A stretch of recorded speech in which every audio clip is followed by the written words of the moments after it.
Philadelphia, the home of the Constitution, soft pretzels, and the amazing cheesesteak. Also, the home of Reading Terminal Market.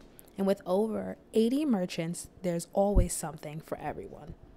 Reading Terminal Market opened for business on February 23, 1892. The stalls were laid out in a grid pattern with 12 aisles running east-west and 4 wider avenues running north-south. Sawdust was spread on the floor to absorb spills and moisture rising from the vast cold storage facility in the basement. By 1913, the market was booming, with 250 food dealers and 100 farmers occupying its stalls. New, yet not so new, kids on the block, the Flying Monkey Bakery, home of the whoopie pie, brownies, cookies, and cakes, began in October 2012 by owner and baker Elizabeth Halen. But what is the story behind the Flying Monkey, the name, the owner, and those gosh darn amazing whoopie pies? Actually, I bought an existing failing bakery that was already named Flying Monkey, and I basically spent all my money buying the place and the equipment, so I didn't have any time to change the name. And then I made it famous, so I wasn't going to change it.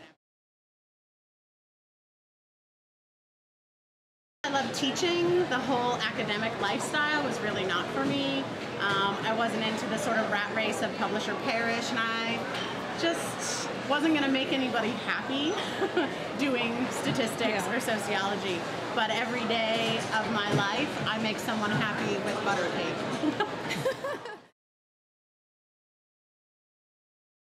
I wish I invented whoopie pies, but I sure didn't. There's actually 2 competing stories to where whoopie pies originated, and one of them is from the Pennsylvania Dutch here in Lancaster County. And the story goes that Amish women would put whoopie pies in their husbands' lunch boxes, and then when they went out to the fields to farm and they opened their lunchbox and saw the whoopie pie, they'd yell "whoopie" because they had dessert. The other story is that it's a New England dessert, and my family comes from New Hampshire. That's where I was born, and they summer in Maine, so it was just something I always grew up with. So we do everything in really small batches. My manager Shane and I get here at 6 in the morning, and we've already mise en place all of our ingredients the night before, so when we get here at 6, it's just quick bake it off and get it filled and get the cases open and full before 8 o'clock. I was just talking about this today because we make so many things and I'm surrounded by sweets all day, but it's the simple stuff that I take home at the end of the night. So like our chocolate chip cookie is amazing, and it's just butter and sugar, just enough salt and really good quality chocolate, and you can't do any better than that. Definitely our pumpkin cake. So it's pretty much our claim to fame. We've gotten more TV coverage and magazine coverage about our pumpkin cake than anything else.